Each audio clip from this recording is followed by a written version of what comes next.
Malapit ka na bang mag-menopause? Nararamdaman mo na ba ito? Lalo na kapag edad 40, pataas ka na.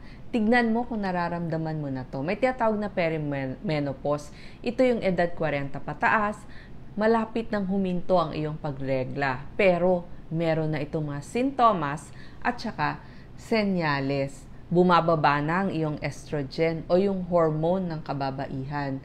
Kaya, mararamdaman mo na. So, may warning signs, merong senyales o sintomas. Number 1, napakainit, hot flashes. Yung mga katabi mo nagiginaw sa aircon. Pero ikaw, bigla kang magpapawis, lalo na kapag natutulog sa gabi.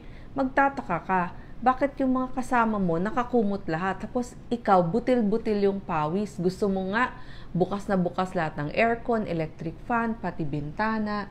Nararamdaman niya ng ating malapit ng mag-menopause. Breast tenderness o makirot dun sa may dibdib ninyo. Nagtataka kayo, parang lagi kayong may menses, masakit dun sa inyong dibdib o dun sa inyong breast. Yan po ay senyales din ng pagbabago-bago ng hormones. Dati, di ba masakit ang puso nyo kada regla ninyo? Aba, bakit kung kailan mas umiidad ka, mas sumasakit pa yung puson mo, so magtataka ka. Senyales din ito na maaari tayong malapit ng mag-menopause. Nawawala na ng gana sa pagtatalik. So magtataka ka, bakit parang hindi ka na na-excite? Nawawala yung tinatawag nating desire o yung gustong makipagtalik. So, ito, kailangan gawa natin ng paraan para hindi naman magtaka si mister. So, kahit kumain muna kayo sa labas, yung mood ng inyong kwarto, i-prepare nyo na para medyo ma-enhance naman yung inyong sex drive para hindi naman magtaka o mawalan din ng gana si mister sa inyo. Fatigue, napaka mapagurin mo. Konting trabaho lang, napapagod ka na agad, kailangan mo nang magpahinga. Parang hindi ka nakapagpahinga o hindi ka nakatulog dun sa buong gabi. So, mabilis kang mapagod mentally, physically, pati yung katawan mo, pati yung pag-iisip mo. Ito ang very common. Nagloloko na ang pagdating ng iyong regla. Kaya dito importante yung paggawa ng kalendaryo. So, tuwing magre-regla ka, gumawa ka na ng calendar, i-ekis mo na kung kailan ka nagme-menses. Para pagpunta mo sa doktor, ipepresent mo yung iyong mga menstruation days. Kasi pag wala kang lista, hindi mo maaalala yan. Mapapansin mo, bakit palayo ng palayo? Minsan, 60 days bago dumating yung iyong menses, umaabot pa nga ng 90 o 120 days. So, palayo na ng palayo ang iyong pagregla. At umiikli din. Maaaring malayo o umikli. So, irregular na. Hindi na dumadating. Mapapansin nyo yan. Tapos, dun sa maselang bahagi ng babae, dun sa may puwerta, napakakati, napakatuyo. Kasi kapag very dry ang balat doon sa lugar na yon, hanggang doon sa puwitan, mangangati ang ating balat. So, dyan mo kailangan ng mas maraming lotion at saka pag may contact kay mister, kailangan mo ng KY jelly. Nabibili po ito doon sa inyong mga botika. Tanungin lamang yung mga pharmacist natin sa mga botika. So, marami pong nabibiling mga ginagamit sa pagtatalik. Ang example po nito, KY Jelly. At marami pa pong ibang brands na pwedeng ibigay sa inyo. Sabihin nyo lang, kasi nga bumababa na yung hormone na estrogen, kaya yung balat natin mas natutuyo na. Mapapansin mo rin, bakit kapag bumahing, umubo, parang may naglilik na ihi dun sa iyong puwerta. So, mabahing ka lang o kaya nagbuhat. Parang nababasa yung iyong underwear o yung iyong panty. Part yun, maaring hindi naman lumala pero lagi nang nandun. So, urine leakage ang tawag doon kapag tayo ay bumahing, umubo, mapapansin nyo yan o nagbuhat. Tapos, nagmamadali na kayo mag-CR. Parang dati kaya nyong magpigil ng matagal, pero ngayon, kailangan iihi na kayo agad.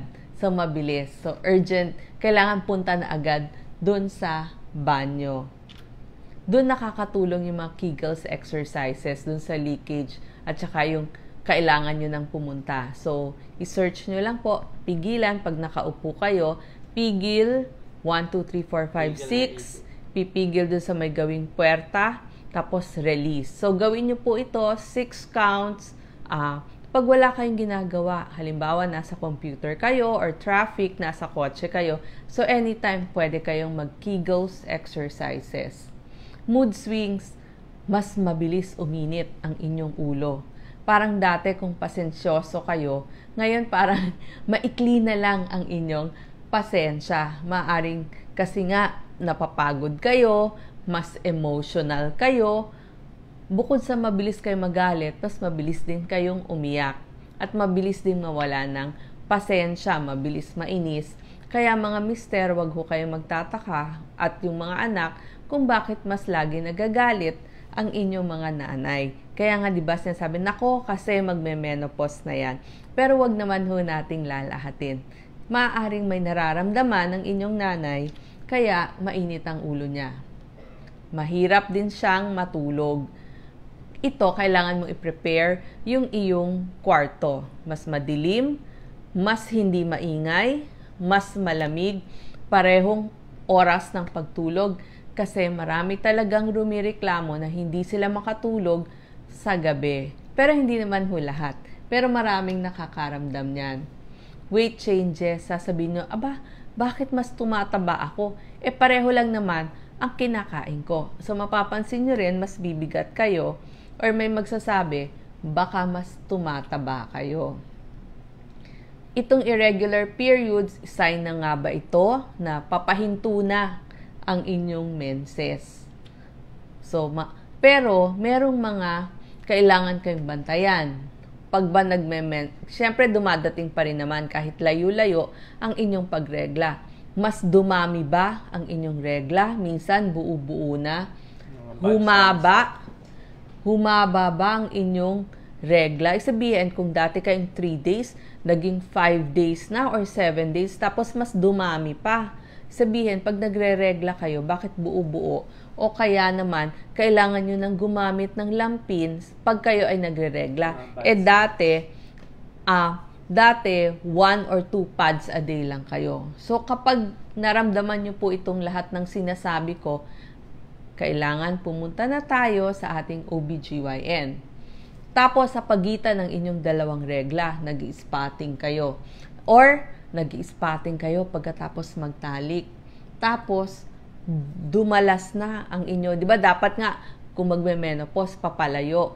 Mas mahahaba yung pagitan. Bakit dito, ang pagregla nyo, mas dumadalas? So, dito kailangan kumonsulta na tayo sa ating OBGYN. Maganda din, ako talaga maipapayo ko sa inyo. Kapag naramdaman nyo, yung 12 sintomas na sinabi ko, maganda po pumunta kayo sa inyong OBGYN kasi marami siyang maituturo para maibsan ang nararamdaman ninyo. Meron ding maaari siyang maghingi ng testing, blood test, titignan yung hormones ninyo, magpapa-ultrasound, magpapa-mammogram.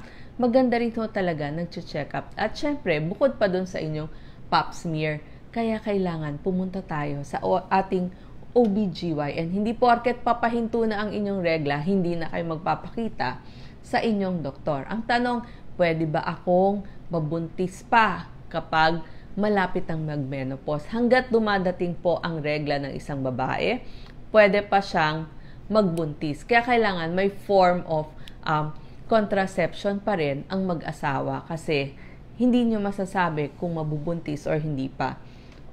Okay lang kung talagang gusto nyo pang mag-anak, pero pag hindi na, kailangan kahit meron tayong isang form ng family planning. Kailangan alagaan ng babae ang kanyang sarili kapag magme-menopause. Yung pagtulog, pag pinaghahandaan yan, pine-prepare yung room, sabi ko nga, kailangan same time ang tulog, same time ang gising. yung Kegels exercises para walang problema pagdating sa pag-ihi. Kailangan nyo rin mag-ehersisyo, syempre para lumakas yung buto at para hindi tayo tumaba or bumigat. Kasi mahirap pag nagwe-weight gain tayo. Regular check-up, kahit tayo po ay perimenopause, yung malapit ang mag-menopause, or nag-menopause na maganda, pumupunta pa rin tayo sa ating OBGYN. Tapos dito, yung pagkain ninyo, mas piliin nyo na po yung mga healthy na pagkain. Marami po dyan, prutas, gulay, makakatulong sa inyo para iwas cancer at para sa health din ng isang babae. So, napaka-importante po ang visit sa inyong OBGYN kasi marami siyang maitutulong at maipapayo sa inyo. Salamat po.